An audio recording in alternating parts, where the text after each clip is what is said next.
much. Yeah. And house music, I'm not really into, but we got a little bit of trap right here, I guess. Yeah. Can't go wrong with some trap music. Hell yeah. I'm an R&B guy, though. I like the slow jams. There we go. What's up, everybody? Annable here, and you're watching Silo Talk. Today, we got an amazing guest in the house. He is a former professional football player.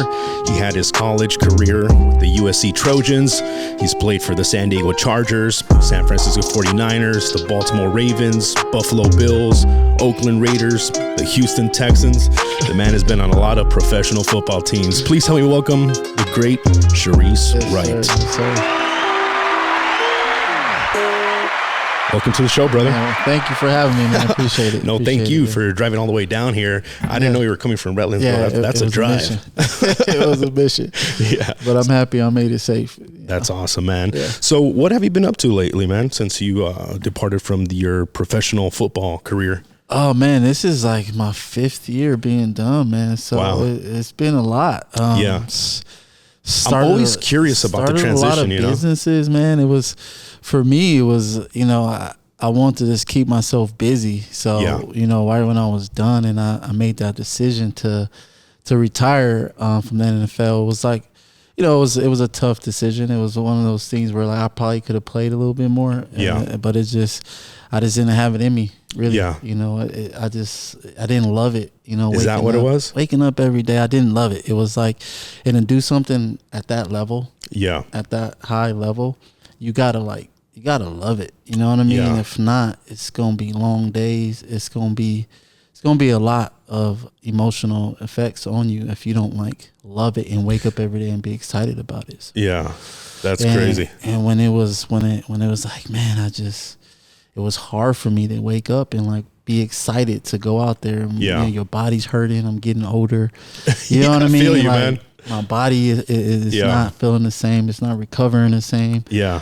So all that stuff matters, man. And then just the disconnect from like my kid, my son at the time, it's a lot. So. Yeah, I can only imagine, man, because first off, I've never reached the epitome of, the level of athlete that you are to be a professional football player.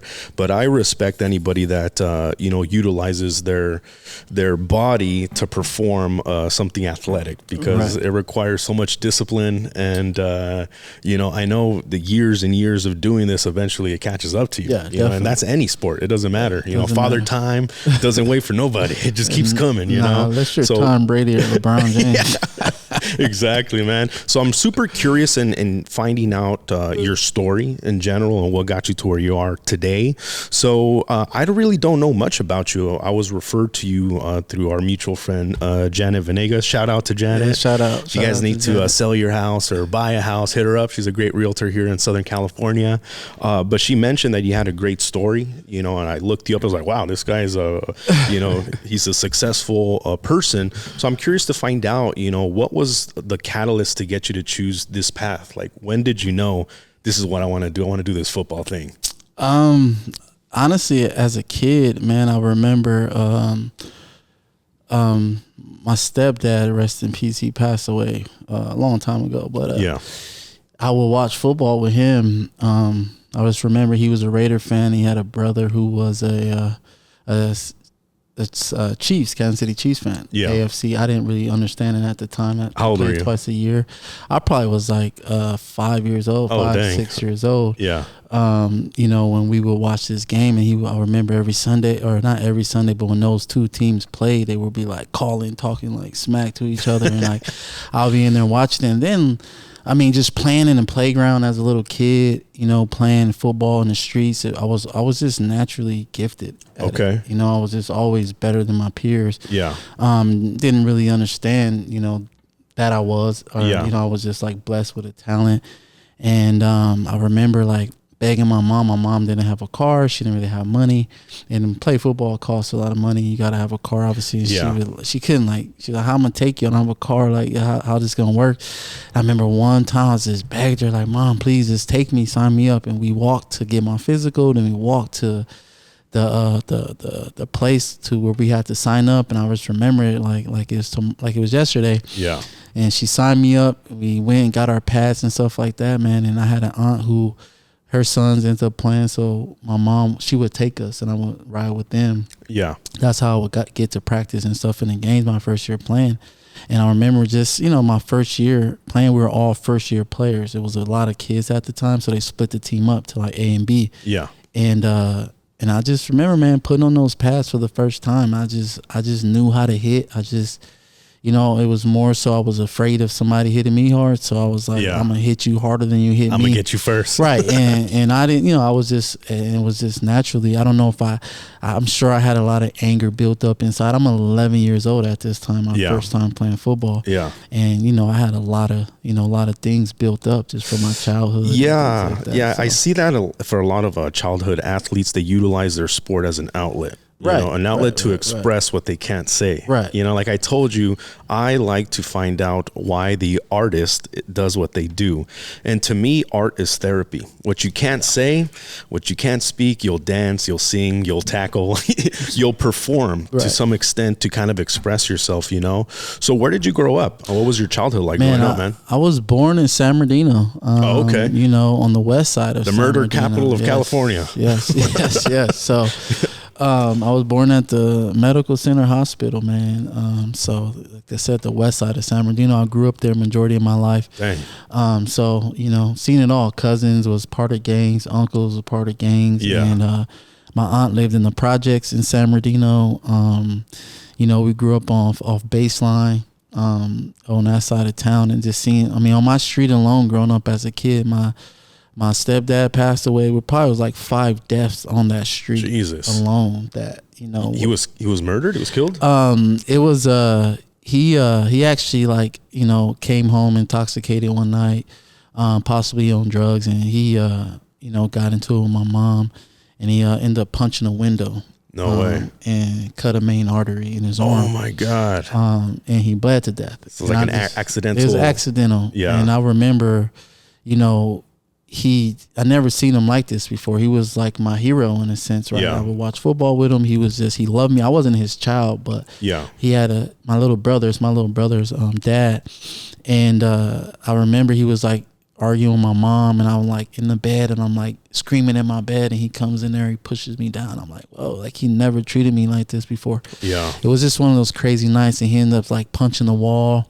I remember being in the kitchen, he was like, throwing blood everywhere throughout the whole house. And he was like, he knew he was going to die, I believe. And he was just like, I'm going to share my blood with you guys. Like, I'm going to always be here to protect y'all. Like, I'm going to share my blood with you. He's like, I just remember being in the kitchen watching him, and he's like, just swinging his arm and his blood going everywhere. Jesus Christ, man. It's crazy, man. I remember like it was yesterday. And we had to live in that house for probably like a year or two after that. And I remember it just smelled like old blood for just the like longest time. Yeah, that iron smell. Yeah. It's like metal. Right. And that was like after that, man, it was things changed a lot, my family. Yeah. So it was, and we never got therapy for things like that. My mom, I'm sure, didn't understand. Like, we needed. How old was your brother? My brother was probably my little brother was probably like 3 or 4. And you were how old at that time? I was like 7. Jesus. 7 or 8 when this happened. Yeah, so you remember vividly. Yeah, I remember that. Yeah, I mean, you can't. Some things are like etched in your brain that you can't get rid of. Yeah, I don't forget that. That's crazy, man. Well, I'm sorry you had to freaking experience that, dude. Yeah. Did that cause some kind of anger inside of you or sadness? Because everybody, reacts differently to trauma. Some people go towards rage. Some people go towards depression and sadness. Right. Some people avoid completely and isolate. Right. And it's kind of, it's person to person. Everybody reacts differently to trauma and pain. So what did it do to you?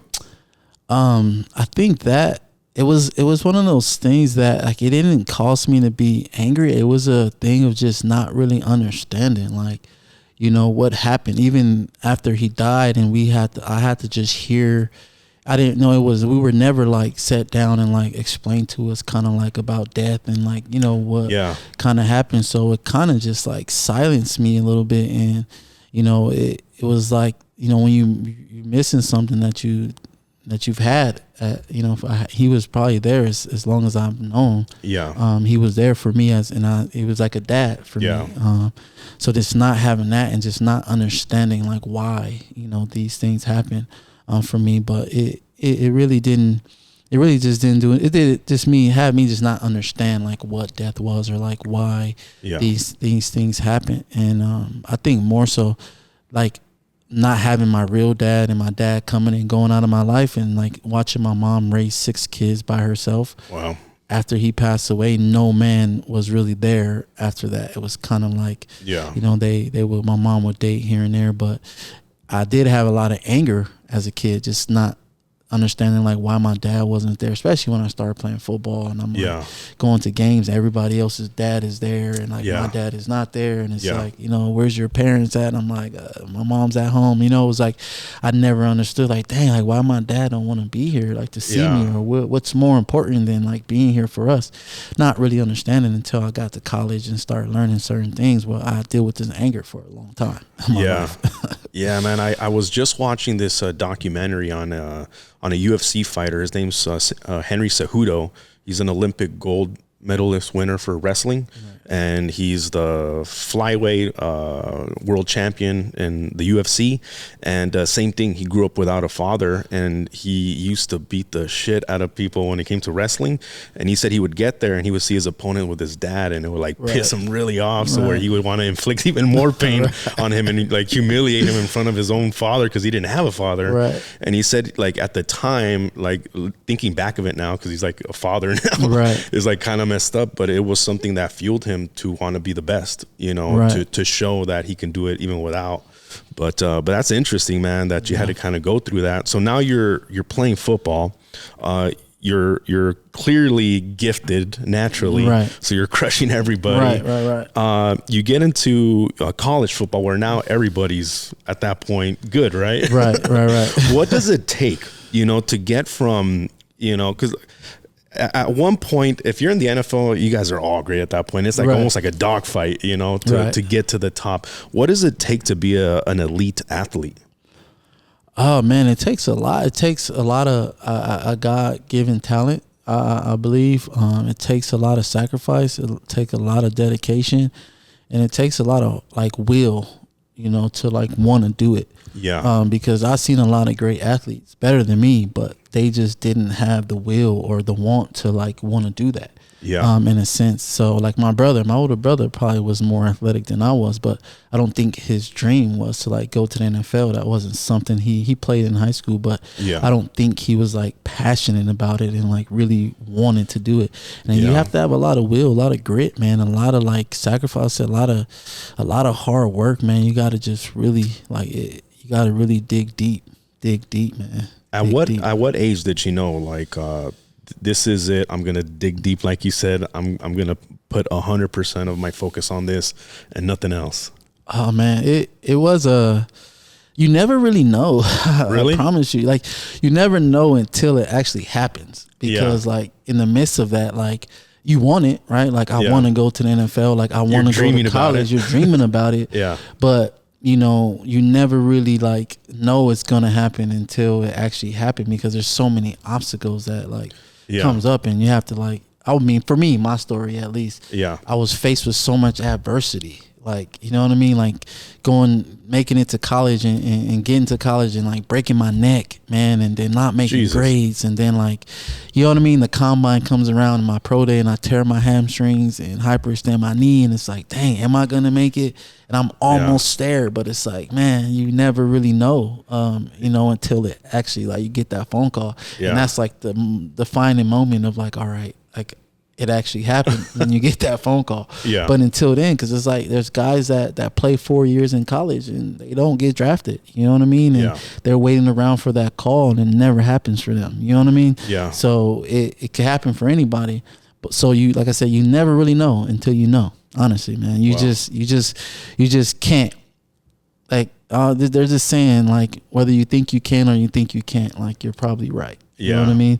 So you gotta always just think positive, even when times are hard. And like I said, I broke my neck, and I'm like, dang, I'll probably never play again. But I had to like fight through that and like believe that I could still do it, or I could have easily like gave up. Yeah, like I see that a lot with athletes. They get one injury and it takes them out mentally more than it does like physically. Yeah. I've seen that a lot where, like, because I work with an MMA promotion. Yeah. It's they have an amateurs and a professional side. They're called Up Next Fighting, and I interview a lot of the up and coming fighters, and some of them are amazingly gifted, but they go through one little setback and their career is like done. You could tell like in their motivation and their mindset, it's like shifted. Right. While other ones, like you could throw anything at them and they're going to continue to come back and not stop.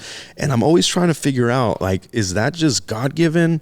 Like that competitive drive to want to just continue regardless of what comes, or if it's something that can be developed, So for you, what was driving you? What was like your goals that made you like keep pushing through like a broken neck? And you know what's funny? Like I read that in your Wikipedia. Yeah. They make it seem like it's just a small neck injury. They're like, oh, he was recovering from a neck injury. It didn't say you broke your neck. Nah, it was a broken neck, man. It was serious. I mean, anytime you break a bone in your vertebrae, it's not really good. I still deal with it today, but for me, man, honestly, like I'm very like, I don't know. I feel like God's always been with me. Like I've always have like a covenant over me, even when I didn't realize it. Running the streets in San Bernardino and joining gangs and you know what I mean, and like being in like life situations where I could have lost my life or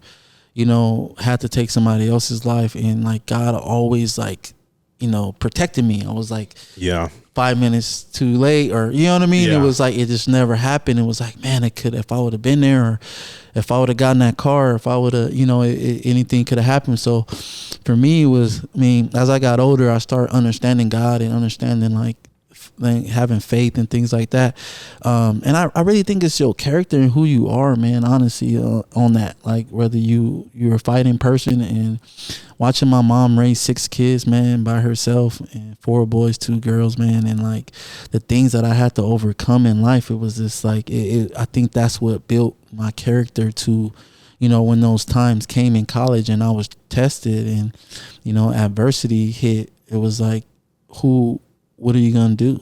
That's what defines a person in a sense. When you are faced with adversity, it's like, are you going to quit, or are you going to keep going? Yeah. And like, I really wanted to go to the NFL that bad. You know what I mean? And like, I had to like, I wanted to do it for my family, for my mom. And, it was, like I said, it was a lifelong dream of mine. So, even when I broke my neck, it was, I didn't know if I was going to be able to come back and play. Or, like if I would be the same after that, I just stuck with it, and I was able to. I didn't have to get surgery, and, and then say it was a dark time, probably like one of the darkest times of my life before, last year, my mom passing away. But that was like one of the darkest times of my life, like, breaking my neck. And then like the following year I didn't make grades, so I had to miss 2 consecutive years of college football, like back to back. I caught a case from like and being in Colton at a party. The police found like a felony charge at me, all like Jesus Christ, simultaneous, one after the other, man. It was like when it rains it pours. Yeah, when it rained, I broke my neck. I caught a case, broke my neck, didn't make grades. Like it was crazy. They're trying to put me in jail. I've got a neck brace on in court, and they're trying to put me in jail. It was crazy, man. What was your mental state at that time? Man, thank God for God, man. Honestly, if it wasn't for me having faith, and it just turned me to like turn to the Bible and just start praying. And I stuck to my religious beliefs at that point. It was kind of like, if you don't call on me now, I don't know, what's gonna happen. And I just knew to call on God. And my mom and my grandma, my big mama, and those people, those elders in my family was like always preaching that to me, like, make sure you pray, make sure you like pray, like God is gonna protect you, like God got you, you know what I mean? Like, and that stayed on my mind when they would tell me that. So that was like kind of where my focus like shift to, was just like praying and just, just trying to be a good person and live a good life. And, it's like understanding that things happen to people like all the time. I'm not exempt from that. You know what I mean? And like I said, it's like, are you going to quit or are you going to keep going? Yeah, man, you're a wizard, bro. You know, so I have this, the whole concept of, you know, the hero's journey is that a person like yourself, you have this calling, this gift that God gave you, right? And you have to follow this journey. You have to. I see the NFL. I see the vision in my head. It was given to me. I was given with this God gift of this athletic ability and this drive to want to accomplish this goal. And you set off on this journey, and along this journey, you find other wizards, other mentors that might guide you. You know, like you said, your mom, your grandparents, family telling you to focus on you know, living a good life. Your coaches, people that are trying to help you accomplish your goal. Those are mentors. You know. Then you come across the dragon. The middle part of the hero's journey is you have to face the dragon, and that's overcoming hardships. It might not have nothing to do with football. It could be like your felony case. It could be like, you know, breaking your neck. It could be relationship problems. It could be family problems, addiction problems. These are all dragons that you have to face. The hero is willing to die. The reason you said passion, you have passion. The word passion comes from a Latin word, the root word passionate. It translates to suffer or to endure. So when you have passion for something, it means you are willing to suffer for it because you love it that much and you believe in that thing so much. Most people don't have that. As soon as they get that dragon, they go back to their ordinary life. And that's that's the difference between a hero and a coward. Is the hero is just as afraid, but they will keep on going. They overcome the dragon. And the last part of the hero's journey is called return with elixir. You come back to your ordinary life, to Colton, to San Bernardino, to your hood, and they say, there's something different about you. You changed, man. You're different. You're like, yeah, I just overcame all this crazy shit, man. I just beat this case. I just broke my neck and still got into the NFL. So you come back with an elixir is a potion. It's a powder that you drink, and it makes you stronger, it makes you smarter, it makes you whatever. The more things that you overcome in your life, the more knowledge and wisdom that you gain till eventually you're that mentor. Where there's a young guy that's trying to do what you did, you can tell him what your mentors told you and what you've learned along your journey. That's the difference between wisdom and knowledge. Knowledge is you can get it in a book, you can read it, you know, you can study it.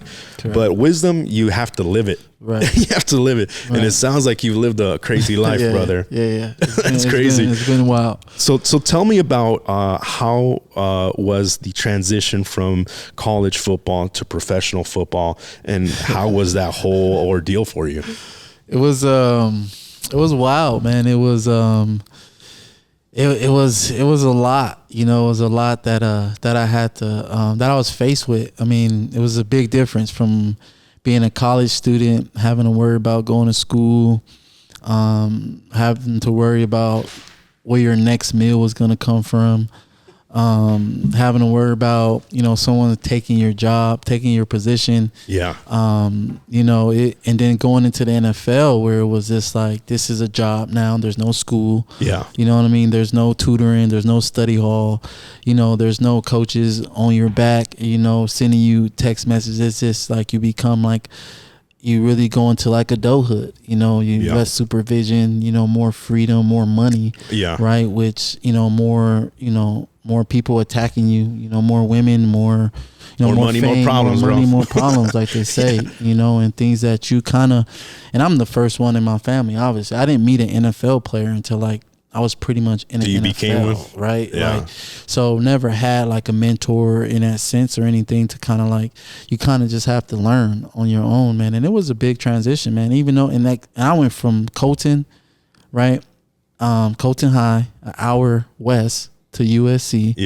About an hour and 45, 2 hours south to San Diego to the NFL, right? Like, they don't really happen for people. When I say like I'm truly blessed and like God, and like, and I wanted to like go and play for the Chargers, but I didn't think it was possible. I didn't think like there's no way.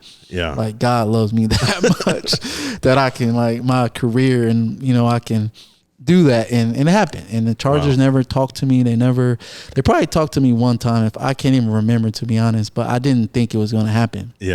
And it says that you wore the hat. I mean, we were at the mall, right? We're at the Ontario Mills Mall at Dave & Buster's, me and my whole family.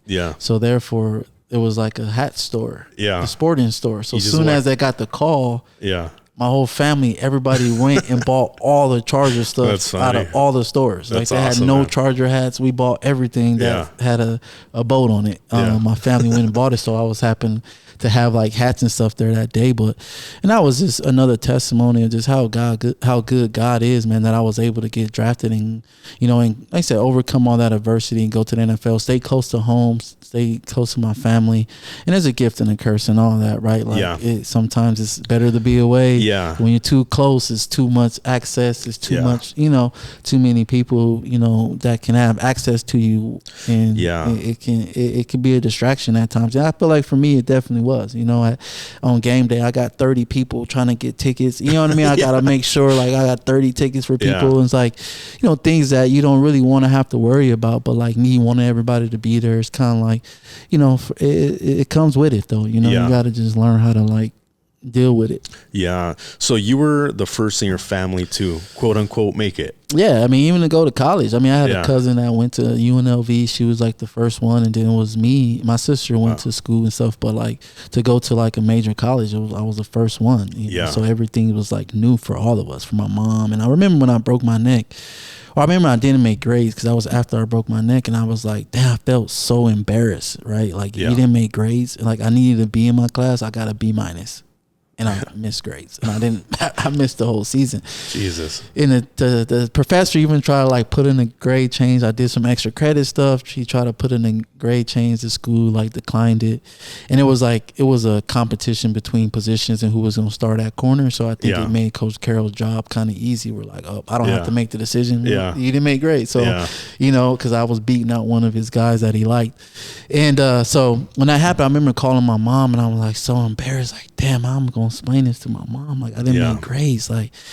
And I remember she's like, son, like, it's just not your time. She was like, maybe God knows, like, we're not ready for you to go to the NFL yet. Like, I'm not ready. Like, God knows, like, we not ready for you. It's not your time to go to the NFL. You know, you just got to sit this one out and get back, get stronger, get ready for next year, you know. And I was like, after she said that to me, I'm like, God, Mom. It took all the weight off my shoulders at that point. I'm like, you know what? If my mom is like cool with it and she's like, you know, telling me this, like, I don't care what no one else has to say about me or anything. So, you know, I just put my head down and kept on going. You are blessed, brother, to have your mother. You know, because it sounds like she's a great influence in you.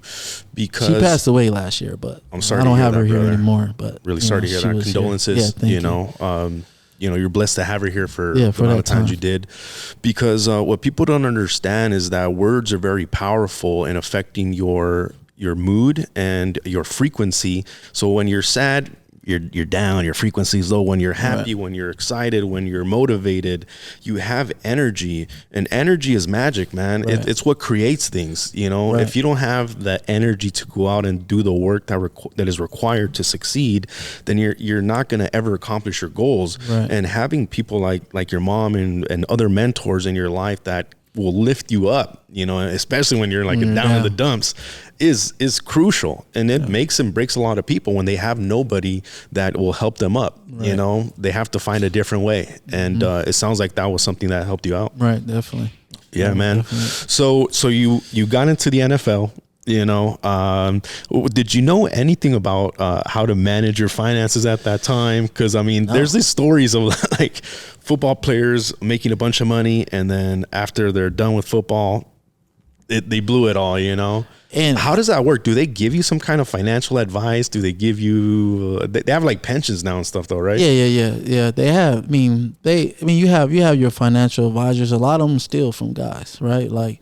That's a lot of the times it happens because like people take your money, and I feel like it's mainly like the guys who make like crazy amount of money, you know what I mean? But like, and at the end of the day, I don't even think like you say you blow it. It's kind of like everybody, like you spend money. And if you don't make money, you're gonna run out of money eventually, right? Like it's just a matter of time if you're not able to make money. And a lot of guys leave the NFL and don't know what to do next. Like they don't have like a desire, passion for other things. They don't even know what else they're good at because all they've been focusing on is football for all this time, and then you leave the NFL. I know guys right now like, man, I don't know what to do with my life. Like, I don't know where to start, where to do. Like, I've been playing football. That's all I know. Yeah. So like, I don't even think it's a matter of like, people blow their money. Anybody that makes money, it makes sense what you're saying, right? Yeah. Like, you're gonna run out. You got to find ways to keep making money. You got to go get a job. You got to and when you're not making money, it's like I'll probably never make money again how I made money in NFL. I see what you're saying. The time that I made it in and how fast. In the long run, of course, I'll make way more money over time. But like in a short amount of time, the football season is only 16 weeks, and you only get paid for 16 weeks. Yeah. So outside of that, you're not getting paid anymore. So like the off season comes and you're spending more money because you got more time. You don't have no. Yeah. All you're doing is working out for a couple hours a day. Then you have the whole rest of the day to travel and spend money. Yeah. And you get used to that lifestyle. And if you don't like adjust and cut back and get rid of all the fancy cars and all the bills that you have. Yeah. If you want to keep those things and keep living that lifestyle, and you're spending that money every month, and it's hard to make that type of money. It makes a lot of sense now. The way that you put it is like I'm just going off my experience, because I've started businesses and I invested a lot of money and lost money in investments. It's like anybody does. I like made some good investments, made some bad ones. I don't. Yeah. No one's ever stole money from me, but I made some investment that probably was like, damn, you just stole from me pretty much. You leave the investment feeling like you got robbed. Like, damn, I got robbed. Like, you really just just robbed me. So. And I just speak from my own experience. And like I said, I've to this day, I've been done for 5 years, and I haven't, I still get paid from the NFL. And it was 3 years out. I got a check from the Ravens, and it was like, dang, to see a check like this again, it felt good, but it doesn't come often. And it's like, it's hard to make money like that, not playing football, So, and like you said, I just speak from my own experience. I spent a lot of money on dumb stuff, but I feel like anybody in my position or like they will, like, going out, alcohol, clubbing, like popping bottles, like all those things. I probably would do it all again, a little bit different, but it's like, it's something I can't even think to even like want to go to the club right now at this age of my life. You know what I mean? Like, I don't remember the last time I went in the club and had a desire to go pop a bottle. But when I was 25, 26, 27, 28, like, bro, we in the club. Like, you know what I mean? Like, we're going to go to Vegas. Like, we about to, these sparkles about to be cracking tonight. It's like. Yeah, everything has a time and place. Yeah, it has a time. And you do that in the time. But like now with 2 kids, I'm almost 40. I can't imagine. You know what I mean? My backers, I don't want to be being in the club, like, whoa, what? Like, you know what I'm saying? So it's just phases and transitions, man, and you grow from and you overcome. And it's like all these things I've did is not like a wonder in my mind, like, dang, I wonder what that feels like to like drive that car, or to like, I know already I did it. So it's like I don't have a desire for it. It's like, everybody has these things and these itches that you want to like fulfill in your life, and I'm just was blessed enough to fulfill those things. And like a lot of people will never live their life and never be able to like know what it feels like to own a business or know what it feels like to do the things I've done. So that makes a lot of sense now, because you're right. When you make money, you spend money. You're going to buy a house regardless. You're going to buy a car regardless. But when you're making a certain amount of money, you're going to buy a certain kind of car. Right. You're going to buy a certain kind of house. You're not going to buy something you can't afford. Yeah, exactly. And then same thing, like once you stop making that money, then your lifestyle will change based off of what income you're making. And it makes sense that it's very rare to make so much money in such a short amount of time, which is why it's so rare to be an NFL football player, So that makes a lot of sense why, the transition period is hard for a lot of people since you were in high school, you've been focusing on one thing, just football. That's what I do, and then all of a sudden that's taken away. You got to start all over at 30 something years old. Like, dang, where do I go? Where do I start from here? Go back to school, and like, then you go to school. It's like you can't even get a job after you go to school. It's like, you know what I mean? It's a lot of people that got degrees and can't get jobs. So it's one of those things where it's like, what do you do? Once you're in the NFL, do you have to have an agent and a manager, or is that kind of like optional? And it's optional. Okay, honestly, it is. And some of them are useful, some of them are not. It's kind of like things are, especially coming out, it's one of those things where nowadays is totally different because they're getting paid in college and high school these days. Like back then, we needed the agent to finance us before we actually got drafted, right? Oh, wow.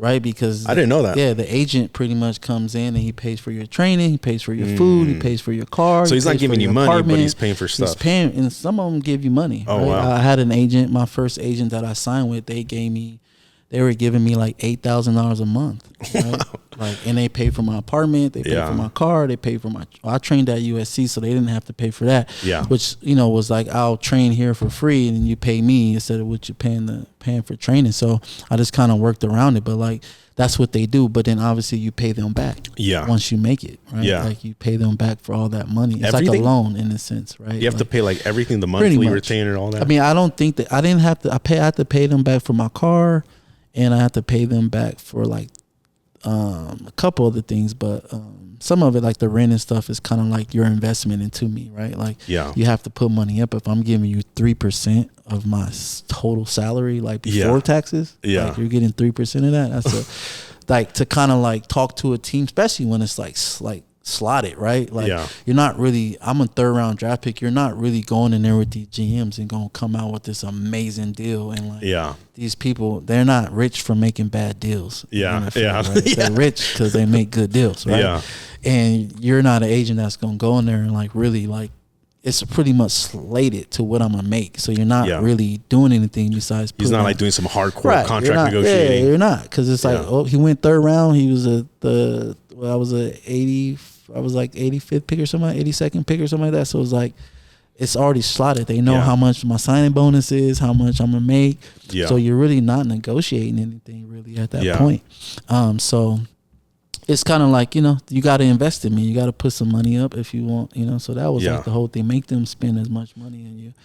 You know, before they just like get 3%. I feel you. They got to earn that thing, right? They'll make them earn it, you know? So I know you said there was an interesting, you know, contract negotiation story when you were with the 49ers. And, you know, I know you signed with the Ravens after that. Right. But why don't you share that story? I'm kind of curious to hear what happened. Oh, man. So obviously, you know, I was there in San Diego for 4 years, and you know, they decided not to re-sign me. I was trying to get a deal with the Chargers. I didn't want to leave, and so they went a different route, and so we met with the 49ers, and I remember they flew me out. I met with the GM. They like kept me over the night, and I stayed over. Came the next morning. We negotiated.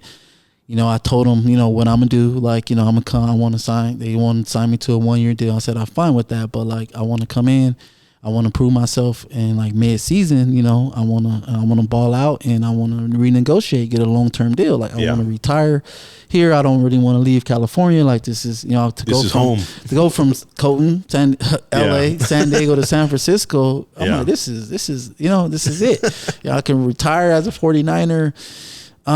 So I told them everything I was going to do. They told me what they was going to pay me for this, you know, and we negotiated a deal. We came to terms, and I would go to camp. You know, I don't take my kids out there. I'm out there every day. I'm like, you know, I'm committed. You know, I'm in the weight room like twice a day. Like I'm like working hard, you know, and the camp comes around. I'm balling in camp.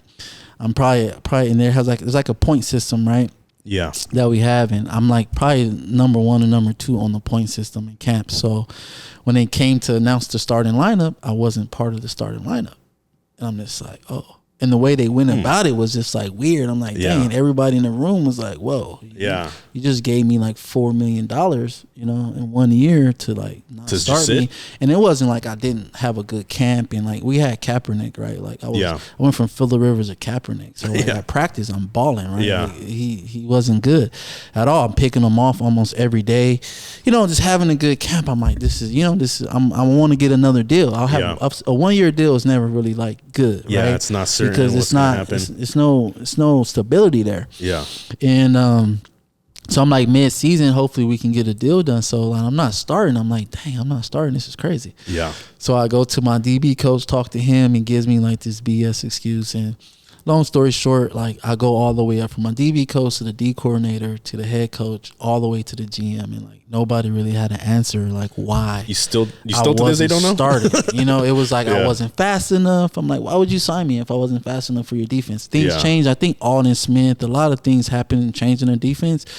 And they said I didn't fit their defense all of a sudden, and I just wasn't fit for their defense. And You know, so I'm on a 1-year deal. My contract's guaranteed. So when I go talk to the GM, and you know he don't want to release me, so I'm like, this is like week 1, week 2, and then I like, you know, I play the game. I tweet on Twitter, let everybody know I wasn't happy. The media picks it up, and I'm like, you know, trying to get a trade or something. I got to get out of here. I'm not even suiting up. Right. So therefore, I'm like the 5th corner on this team. Oh my God. And there's guys that never played in the NFL that's ahead of me. And I'm like, bro, this can't, like, I don't know what's going on, but I got to get out of here. Yeah. So I had a lot of people like, oh, just chill, man. It's going to work out. Just wait your time. I'm like, bro, what? Like, no, I'm not chilling. I got to get out of here. I got to get on the field so I can get another deal. I'm on a 1-year deal. If I'm not playing, how am I going to get another deal in the NFL? Like, it don't work that way, you know? And you have to be playing. I don't know if they're trying to just keep me so they can like sign me for cheaper next off season. Like, you didn't really play, so we'll bring you back, but we're going to give you less money. You know, that's what I felt like they were trying to do. So I'm like, nah, you're not going to use me. I'm only a 5th-year player, so I got a lot of football left to play. Yeah. And so I had to just play it cool and imagine like being there. I have to go to work every day, and I have to like, you know, I got to show up. I got to keep a good. I can't be a distraction because they could try to take my money away from me if I'm being like a distraction. So like, you know, I'm going to the GM office like every week, knocking at his door like, so what's up? And he's like, one time he told me like, there's like a clause in the contract where like if they cut me, they would have to guarantee my money, and then I'll get paid by both teams. So whenever they release me, the next team I go to, they'll both be paying me. So and you only can do that one time. Okay. So I'll keep my 49er salary, and then the other team will be paying me. So I'll be double dipping in a sense. Oh, wow. You only can do that one time. And it was termination pay is what it's called, right? Yeah.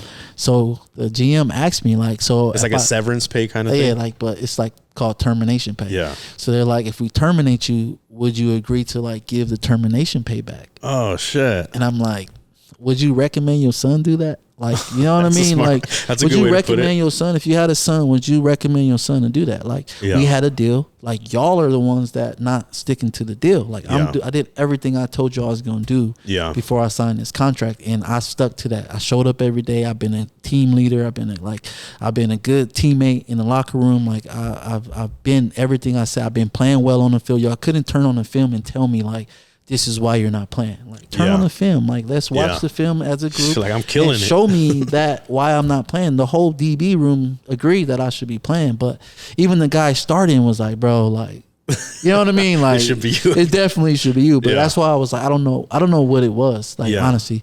So, you know, he was like, oh, we'll trade you, but it has to be a player for player trade. And I'm like, now you keep control, because you can always say, we don't like that player. We don't like that player. Yeah. So week 2, week 3, week 4 go by, and I'm like, man, y'all got to figure something out. I remember the day like vividly when they like, it was probably like week 5 of the NFL, and we're like had a away game, and we were going back to go out to practice, and one of the guys come and say, hey man, we gonna hold you back, like don't go out, like we're gonna do something with you today. I'm just like, I think they're probably gonna release you. I'm like, oh my God, like I never thought I'd be excited about getting released from a team, because I know I can go play somewhere else. It's 31 other teams. Like, I know I could go play on another team, right, at this point. But remind you, it's week 5. I haven't played at all. I haven't even suited up for the 49ers. I'm in street clothes every Sunday. Yeah. So they released me finally, man. It was like, I didn't take a helmet, a jersey, nothing. I was like I'm out of here. Like, 'cause I never played for them technically. I still be, I signed with them. They paid me a lot of money, but I never played it down for them, you know? And I appreciate them for, like, you know, because they could have cut me, you know, before my contract was guaranteed, but they didn't, which is cool. I appreciate that. But you also like set me out for 5 weeks. And now, right, check this story out. So they released me. And I think they released me Friday. So I think the Indianapolis Colts play Monday night. Yeah. So they're the only team that's not really getting ready for Sunday. So their GM sends a private jet to LA, pick me up on Sunday, fly me in. I get there Monday morning.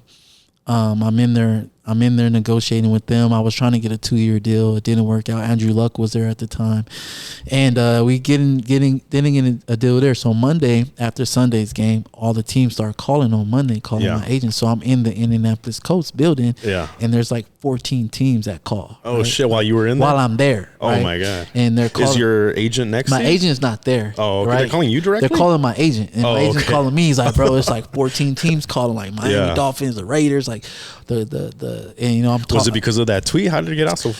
This was 5 weeks. The tweet was like week 2. Oh, okay. This is week 5 now. So this is week 5 after they released me. So once like the on Monday it was announced that I was released. Yeah. Once so they did it on Friday. Out. Yeah. So you know the weekend comes, everybody's getting ready for the game. So it's not like on there yet. Yeah. So when Monday hit, I'm on that waiver wire. I right? see. So all the teams see it, and they just had a game, and like Mondays when they do, like they bring the players in and stuff like that, and so you know all those teams were calling, and so I talked to Coach Carroll in Seattle, and I'm like, dang, I want to go there, but I don't trust him. I haven't played like all season. He wanted me to play like the next week. I'm like, man, what if I don't play well? Like he gonna cut me, like you know. I'm like, but I remember that, man, vividly, and I remember Baltimore. Jimmy Smith, who I played with in high school, is my best friend. He went to Colton High. He's in Baltimore, starting corner. Yeah. And when the Ravens called and, you know, they put him on the phone, he was like, bro, we sat down and talked about, like, the chances of us being on the same team.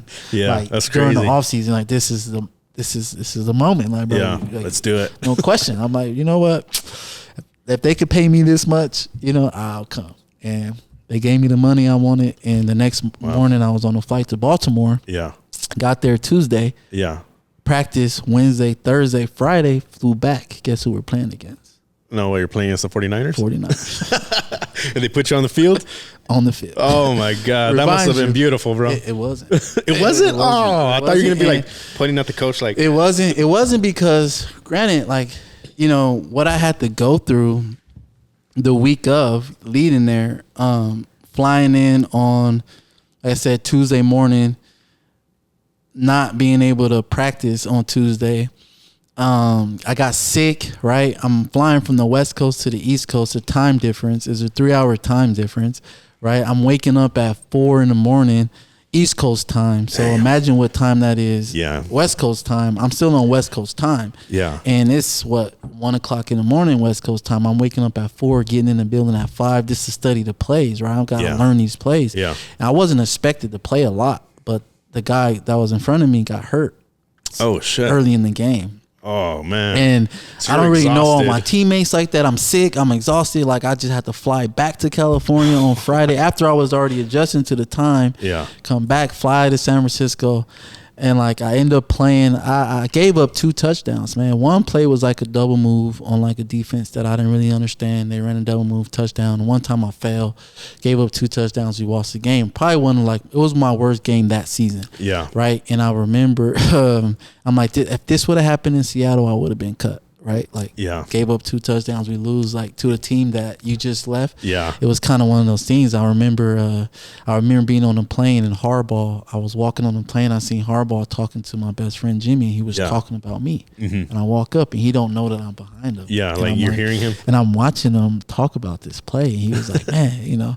And I'm like, Harbaugh, like, to my defense, I explained, like, one of the plays. I like, that play I fell, that was, like, you know, that was a bad play. Like, the other defense, like, I didn't understand, like, it was a cover 0, but nobody blitzed, and they ran a double move. So in football, like, if you're in cover 0, like, they don't have time to run a double move. Like, the ball got to come out quick. Yeah. And I remember, like, you know, I thought we were in cover 0. It was like a cover 0, but no blitz, which was like the worst defense ever. Yeah. Why would you call cover 0 and don't bring a blitz? Like, that's just bad for me. So he ran a comeback and go and whatever. So, you know, he was just like, even we talked about it. Then the next day, like Monday, or that Monday, I asked him, like, I want to talk to the team. He was like, talk to the team for what? I'm like, I just feel like I didn't even get a formal introduction. Like, I want to apologize to the team for my play because like, I'm the new guy. I come, I give up 2 touchdowns to the team I just left. Yeah. Like, we lose. Like, I got to apologize to these men. Like, you know what I mean?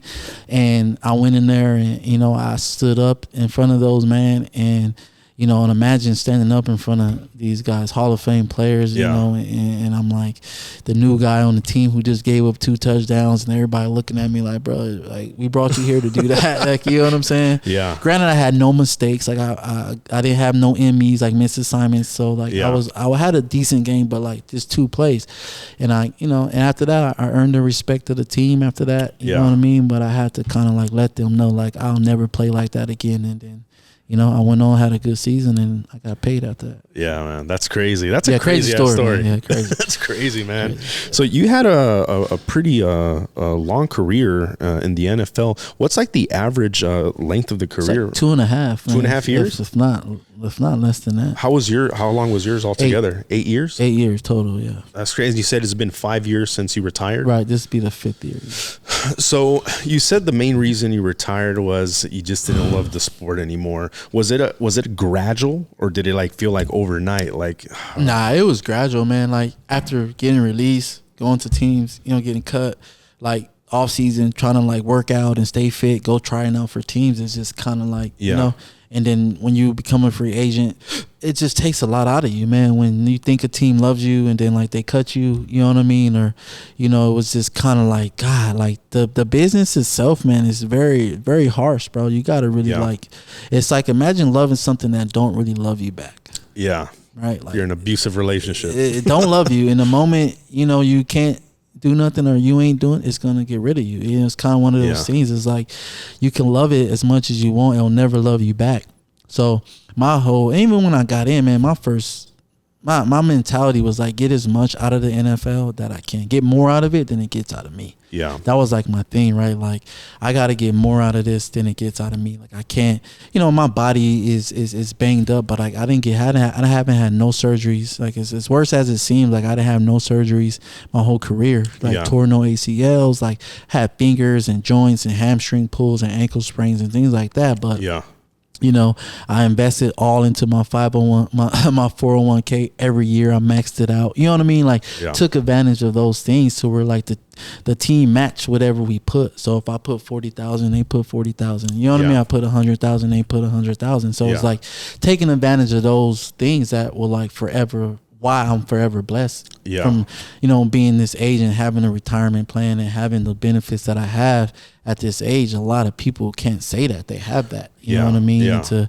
have over $1 million in your 401k, like, you know, that I'll be receiving, you know, who knows what it'll be at that time when I actually take it out. You know what I mean? When I need to, but like compound interest, man. Leave it in there, it's gonna blow up. So like, to be able to take advantage and have those type of benefits and have those type of retirements that the NFL will be paying me for the rest of my life. So beautiful. It's one of those things where like, you know, it's a blessing for sure. Yeah. So for people that are transitioning, you know, from their sport to now coming back to regular life, I guess. Right. For you, was that difficult as far as like your mindset? Did it cause any form of like, you know, anxiety, depression, or anything like that? Or were you kind of already prepared for it to where it was pretty smooth for you? Yeah, I was, man, because like I said, I was always into other things and being an entrepreneur and like owning the businesses and things like that. I was always into that. So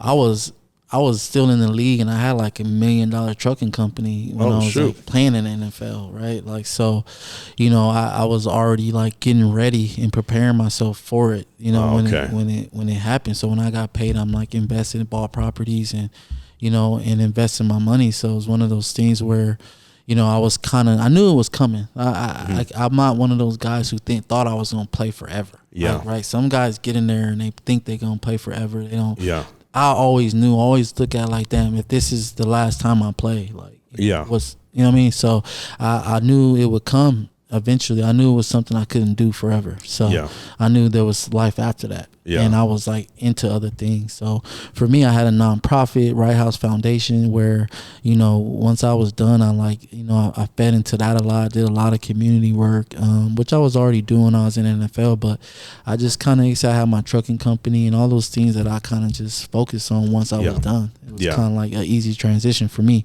And I just kind of like not really thought about it. And I was like ready. It wasn't one of those where I was like, dang, hopeful, like, damn, I'm hoping for a call. Yeah. Like I'm working out there. It got got to a point where my agent was like, I'm like, Josh, bro, I'm not about to keep on working out and nobody calling like it after a certain amount of time, because you just like, oh, you got to stay ready. But I'm like, nah, I don't want to live my life like that to where like I'm gonna make the decision and like go with it. And I remember like teams called and I wasn't even training, bro. Like I ain't gonna lie to you.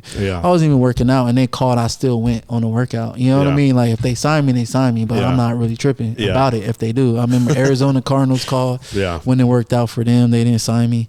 And then the Broncos my last year, and I'm like, I already knew that I kind of was already over it, but I'm like, why not? Let's see what happens. If they sign me, I'll take the money. You know what I mean? But I wasn't heartbroken when they didn't. Okay, I got to move on. So.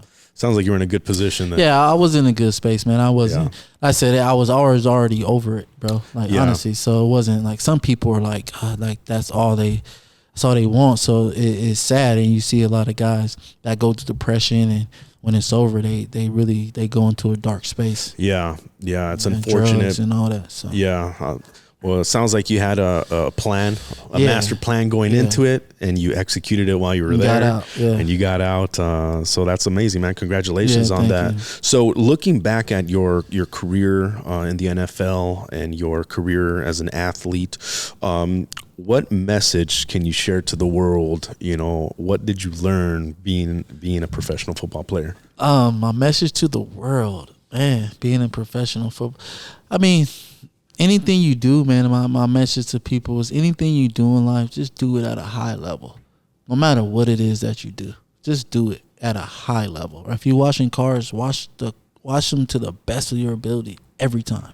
You know what I mean? Like, don't BS it, man. Like, if you're selling houses, like, sell houses as the best to your abilities. Whatever it is, man, just do it at a high level. Like, don't waste your time. Like, if you're doing something, just do it. Do it at a high level. Like and it don't matter what it is. You know what I mean? It don't matter if you're washing floors or whatever. Like, make sure that every time that floor is washed, it's the best looking floor it is. You know what I mean? And that's just have that mentality in everything that you do in life, is to just be the best at it, no matter what, if you're doing it. You know what I mean? And some people say, be a jack of all trades or a master of one thing. So if you're doing a lot of things, it's gonna be hard to master it. So you just gotta understand that. Stick to one thing and master that, and you'll be great at it.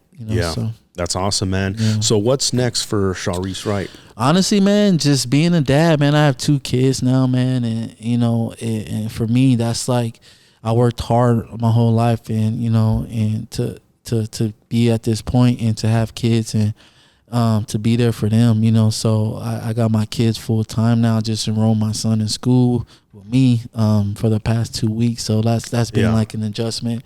Waking up every day, dropping them off and picking them up, and I got a 3-year-old. He's about to be 3 in November 6th, and then I have a 10-year-old son. So my thing is just being present in my kids. I'm gonna do a football team eventually. That's awesome. You know what I mean, for my son, and build a football team around him, and just be there for him, man, on his journey, man. Continue to invest in certain things, and make my mark in the community, and continue doing that, man, and continue helping people, and like you said, kicking knowledge and pouring into the youth, man, just giving them the opportunity that I never had. I always wanted to meet an NFL player growing up, and it never happened for me. And God blessed me to be that. So it's like now I could be that NFL player that I always wanted to meet.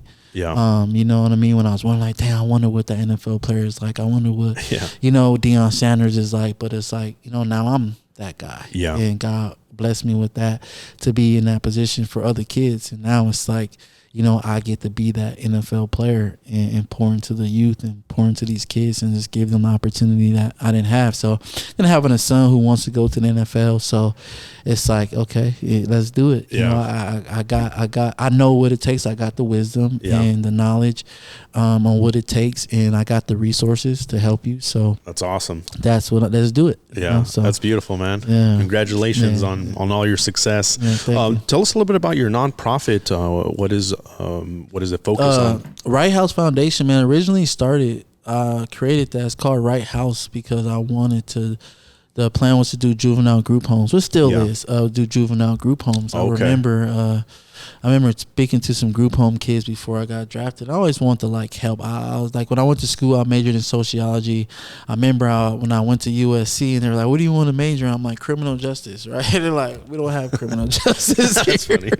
No disrespect to criminal justice, but it's like, I knew I wanted to work with troubled teens, right? I was one of those kids who was troubled, and I was able to be blessed and stay out of a lot of trouble. But I just want to help kids and help youth and help people who were like kids who were like me, and I'm like being a probation officer, something in that realm where kids were like getting in trouble, but like how can I be that mentor and be that person and like help change their lives? And I didn't really know how like it was gonna happen. Right. But I remember speaking to this group home kid, man, and like just talking to him and just showing that I cared about him, man. I remember he was like, oh, you're about to leave? I'm like, yeah, I gotta go.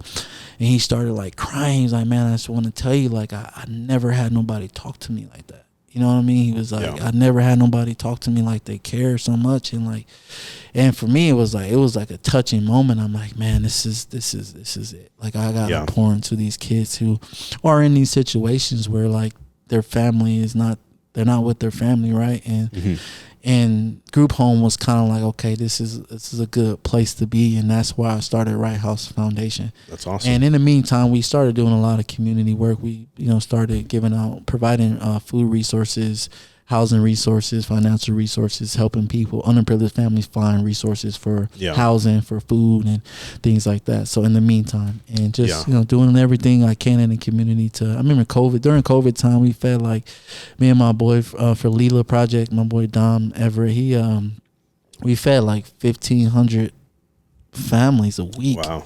During like COVID, man. Yeah, I have a trucking company, right? So I had the big truck, the reefer trucks, and he had the food, and we filled up those trucks, and we went to different neighborhoods and passed out food, man, all throughout San Bernardino County, man. Passed out food in almost every city, almost, man. It was crazy. So, just doing things like that, man, and I've done a bunch of like Christmas giveaways, man. Well, a bunch of I brought out the snow one time to the community. Brought out a bunch of like, man. They actually brought out a bunch of snow. Like it wasn't a machine. They came and brought it all out and set up the like sleds and all that at one of my properties, man. And gave out a bunch of toys. And Thanksgiving, I always do like a Thanksgiving drives and the projects in Cohen. A couple of times I actually like gave out Thanksgiving dinners, just things like that, man. Just whatever we can to really help underprivileged families and things like that. So that's awesome, man. Is there a website for the foundation? Wright House Foundation .org.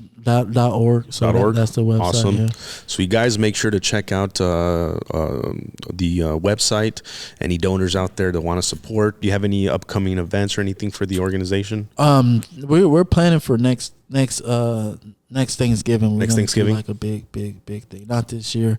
After I lost my mom, man, we kind of slowed down. And for me, I was kind of like had to shift my focus on like my family. Yeah. And, you know what I mean? And I feel like next year I'll be in a better space to do those things. But right now, like I said, we're still going through these mourning phases, man, and of our losing our mom. Obviously my mom was a big part of my life. Yeah. And losing her last year and losing her to fentanyl, man, was kind of, one of the worst things that ever happened to me up to this point. So that's crazy, man. I'm still trying to, bounce back and recover from it. Yeah, that's insane. So she passed away of a fentanyl overdose? Yeah, fentanyl overdose, man. One of her family members gave her a fake pill, man, and killed her. Yeah. Oh my God, that's freaking horrible, dude. Yeah, it's terrible. So yeah, it's happened last March. So it's fairly fresh for me. Yeah, that's brand new, man. And you had your mother for your whole life. My whole life. Everything I did, man, honestly, it was like, thank God for my kids now. But if it wasn't for my kids, like, bro, that probably would have been like the tipping point for me. Yeah, like, you've been through so much. Yeah. And it just, I probably would have lost it. Yeah. Yeah. I mean, I can't imagine, dude. Yeah. I had to check into rehab, and like, I had to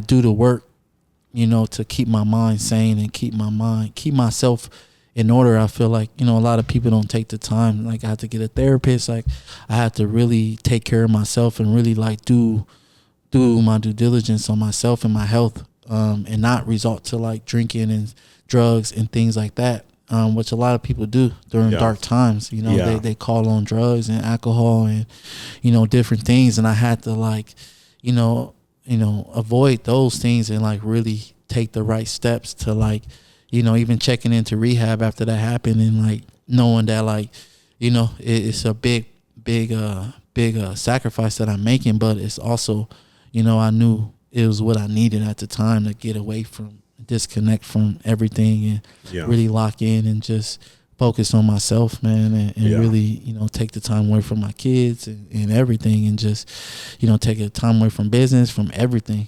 you know, and really just make sure I keep my mind right, stay sane. Yeah, you have to make the time to heal yourself, you know, because that's a big injury, a big scar that, you know, like you said, a lot of people will mask. Yeah. They will not heal it. Right. They'll mask it. Right. They'll mask it by drinking, you know, disassociating, other addictions, and it's a pathway to destruction. Right. And the only way you can heal things is you have to feel it. You know, you have to give it its respect. Right. And it's a process, man. It's a long process. And, you know, I'm glad that you're here. You know, I'm glad that you got the help that you needed, you know, along this journey. And we're always going through that circle, bro. There's always a dragon we have to overcome. Yeah. And it's not the end of it. You know, it's always gonna be something. But like you said earlier, everything you go through, it just builds you up. And just for me, it just makes me stronger. And, you know, it just shows my perseverance. It's like, dang, if I can get through that, you know what I mean? Like, I've been through, you know, losing my mom is like one of those things where I thought was the worst thing that could happen to me. But who knows? I have kids. You know what I mean? It's other people. Yeah. So, like you said, man, it's part of life, man. And it's one thing I've been through a lot of adversity. Yeah. Football was taken away, like things been taken away from me. Yeah. My whole life. So it's just learning how to just keep on going. Yeah. Yeah. Perseverance, brother. You remind me a lot of like David Goggins, you know. I don't know who that is. He's a ex-Navy SEAL. I heard of him. He's known for setting a bunch of world records, and he's like an ultra marathon runner. Oh, okay. But he also had a very, very horrible upbringing. Yeah. And, you know, when he was going through these hard times in his life, he had what he called his cookie jar in his head of all the horrible shit he's been through, where he would tell himself, like, if I've been through all this stuff, and it would push him to get through like the harder stuff that he went through. When it happens, you get like that. If I made it through that, I can make it through this. Yeah. You know, it's like, you know, as long as I'm living, as long as God blesses me to wake up every day, there's an opportunity to like move forward. That's awesome, you know brother. I mean? It's like if I don't, I might as well die if I'm not going to get through it. If I'm waking up every day, I have no choice but to like keep on going. The sun, my mom died and the sun kept coming up. Bills kept coming in. Yeah. You know what I mean? Like they didn't care. Life continued. Yeah. Nobody really, everybody got, I had a coach tell us one time, man, we were in the NFL and it was with the Chargers, and he was one of the best coaches I had. He was probably the hardest coaches I've ever had too, but he loved me, so it was good. But he was hard on me, and he told us, he said, all you guys in here got making money, got nice cars, nice houses, whatever. He was like, but if all of us came in here and put all of our problems on the floor, everybody would take their own problems back. Yeah, that's true. Like, you don't want nobody else's problems. Yeah. Like, and the point is, everybody's got problems. Yeah. Everybody got things going on. And the person with the most money probably got the most problems. Yeah. Like, believe it or not. And people think money is the solution to everything. And it's not, man. It can cause a lot. Money is just giving you the ability to resource things and do things. It doesn't really like stop problems from happening, but some people think it does. Yeah, yeah. I understand it very well. You know, you live long enough, you'll understand what you're talking about. Yeah. You know, problems will come regardless whether you have money or you don't. You know, it is not going to solve everything, but at the end of the day, your mindset, your perseverance, and like you said, your character is what carries you forward, or can cause your destruction, you know. So I say always seek the light, always seek righteousness and good, and the other things will work themselves out, man. But I want to thank you, brother, for coming on the show, for sharing your story, sharing your wisdom, and you know, anything that you got going on, I'd love to support, you know, whenever the organization's next event's coming up. And guys, make sure to follow my brother on Instagram. What's your IG? Shareece Wright 2.0. There we go. Check out the website for the nonprofit. Is there any final words you want to leave? Oh man, like I said earlier, man, just like I said, whatever you do in life, do it at a high level, man. Be a good person. Treat people the way you want to be treated, man. And I said overall, just be a good person in life, man. That's like one of my biggest things, just being a good person, man, and really like having a good heart. You know what I mean? And just put God first, you know, and just understand that, like, you know, we are God's children, and we are very, very powerful beings. You know, He created us to do powerful things. Everything in here was created by a human being. That's right. Somebody thought about it. And anything that you could think of, man, is possible. Only thing that's impossible is what the mind can't think of. So once the mind can think of it, it becomes reality at that point. You know, At one point, flying people across the country was impossible until the Wright brothers thought about it and they made it happen. Yeah. You know, internet, emails, text messages, sending this pictures. Microphone we're talking this into. microphone, all this stuff wasn't possible until somebody thought about how to do it. And you know, just don't limit yourself, man, and reach for the stars. It's a beautiful way to end the show, brother. Thank you, guys. Yes, thank you. Make sure to subscribe, and we'll see you guys next time.